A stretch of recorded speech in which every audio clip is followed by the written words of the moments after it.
Good morning, Eagles, and welcome to the 48th episode of Eagle News. Today is Thursday, November 11th, 2021. My name is Sophia. And my name is Caitlin. Today is Veterans Day. This is a tribute to all the veterans that have served. Make sure you honor those who have served in the armed forces. Tomorrow, veterans will be coming to the school and we will celebrate them.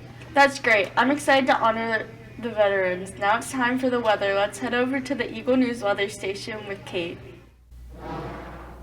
Thanks, Sophia and Caitlin. For today's weather, we have a high of 66 and a low of 47. It will be pretty chilly today, and it may rain in the afternoon.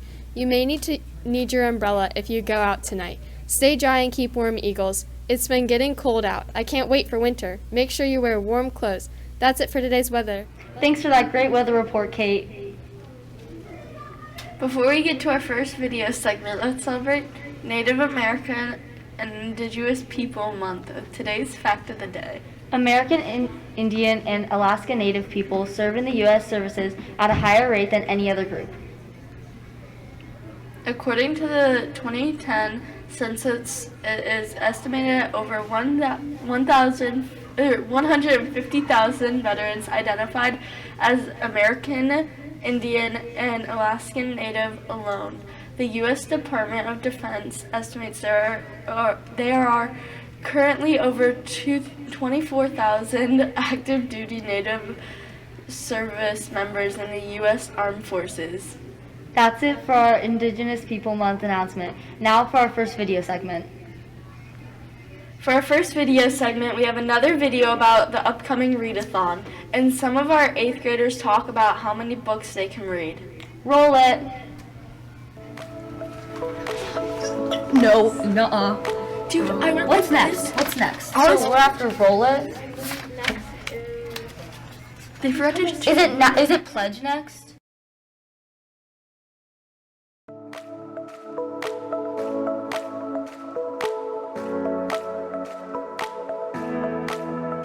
I read probably 10 to 12 books in a year. I could probably read 7 books in a year. I can read about 5 or 6 books in a year. I read about 3 to 4 books a year. I read about 2 or 3 books a year. My favorite book is Scythe. I'm reading that right now, and it's about a dystopia. It's really good. You should read it too. My favorite book is probably Divergent.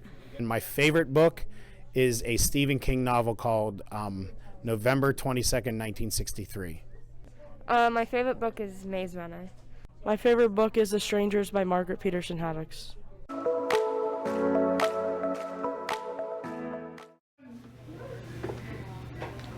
Okay, Eagles, let's try to do a lot better than our friends on the video and read 10, if not 20 more books for our readathon.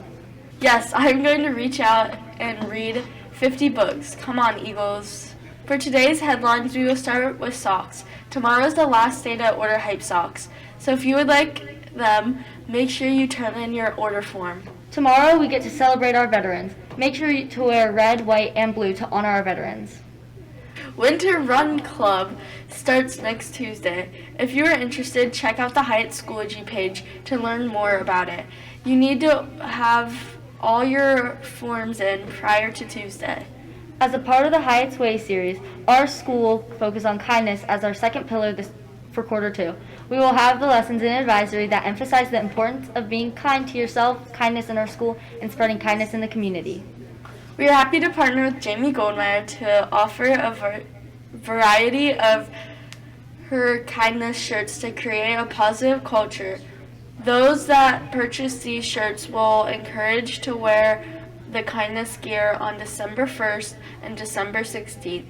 Shirt sales will be held only November 5th to November 17th, so make sure you get them before it's too late. All forms need to be collected in advisory, and payment information will be included on the order form. There's a display of shirts outside Mr. Meta's room. Also, War Eagle Winterline. First practice is tonight at Liberty High School from 5 to 6. Have fun and check it out. Now it's time for our next video segment. For this video segment, we will learn about Abe. He is more than a man's best friend. Abe joined retired Army Staff Sergeant and 5-tour combat veteran Jason Manley on a mission to inspire and educate the public about the importance of the human-animal bond between a veteran and his dog. Let's go check it out.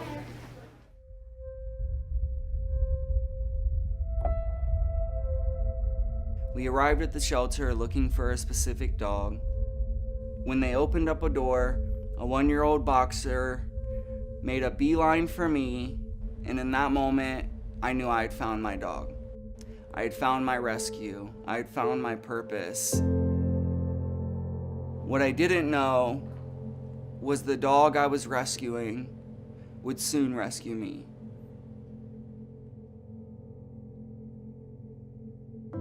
Hi, my name is Jason Manley, President of Veteran Companion Animal Services, and this is Abraham Lincoln.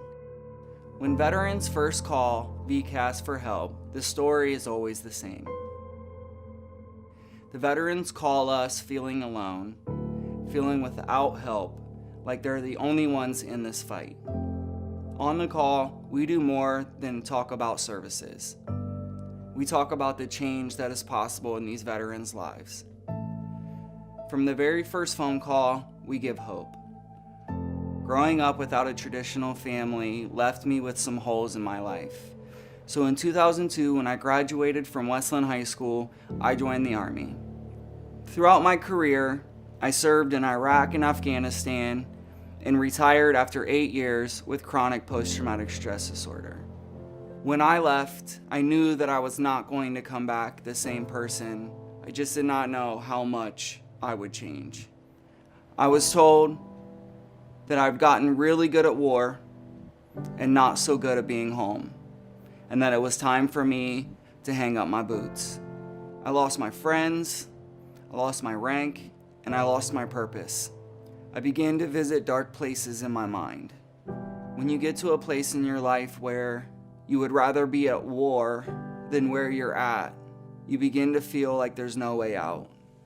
I realized that when I was with Abraham, I no longer felt the stress of the world. In each foxhole, you're not alone.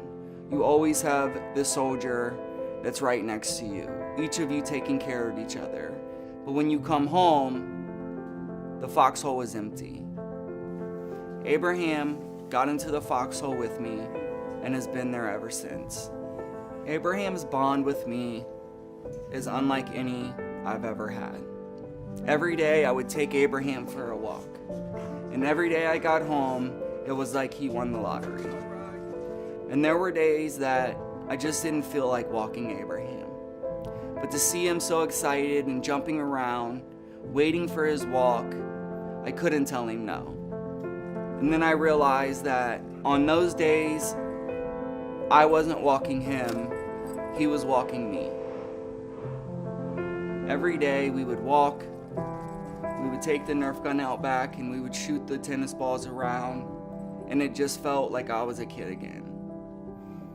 Bringing Abraham with me when I talk to veterans allows them to experience the relief that I've told them about on the phone. Even though Abraham isn't their dog, he has an immediate effect on the veterans he's around.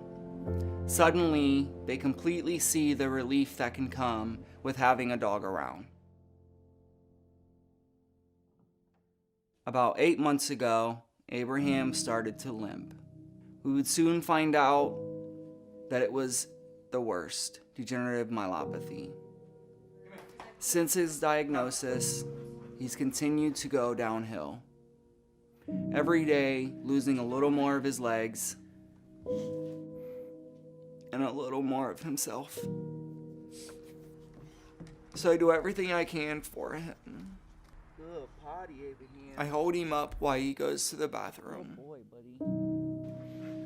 I lift him up to go into bed, Thank you, my buddy.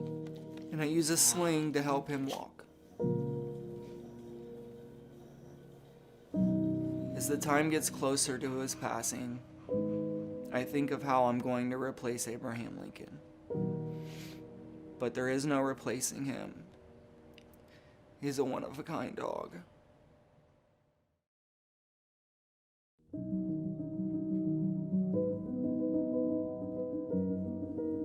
My story with Abraham showed others that relief was possible, that being alone didn't have to be your sentence. Abe found his own way to help veterans. Help me honor Abraham's legacy by getting involved with your local veterans charity or veteran charities like Veteran Companion Animal Services. Please visit vcascharity.org. Thank you for your commitment to continue Abraham's legacy by helping a veteran just like me.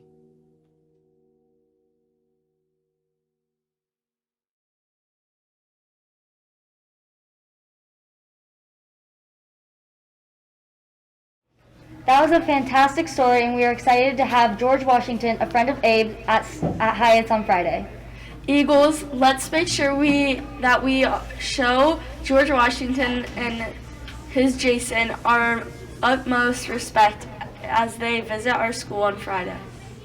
Now let's stand for the Pledge of Allegiance.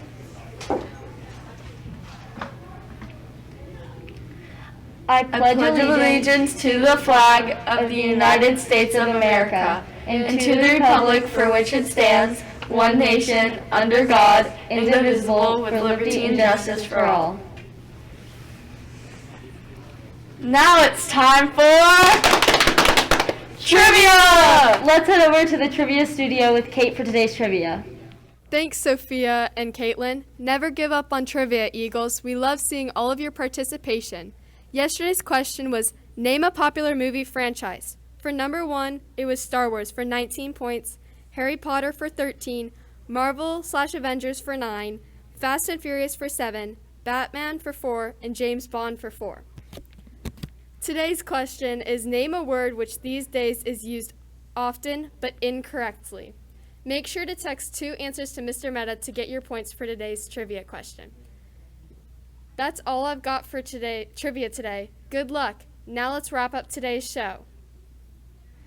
Thanks, Kate, for that amazing trivia segment. Good luck with the trivia, Eagles. Now it's time to wrap up today's news.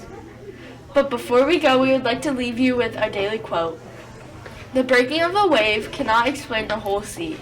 That's such an amazing quote, Sophia. I will definitely be sharing that with my friends and family throughout the rest of the week. Today we have another final clue for trivia. The final clue this week is, it is the only U.S. state made up entirely of islands. Make sure to answer only if you're positive with your answer. My name is Sophia. My name is Caitlin. My name is Kate. Have a great Thursday, Eagles. It's almost Friday. Remember, we have Veterans Day tomorrow, so be on your best behavior. We'll be back on Monday for another episode of Eagle News. See you tomorrow. Bye!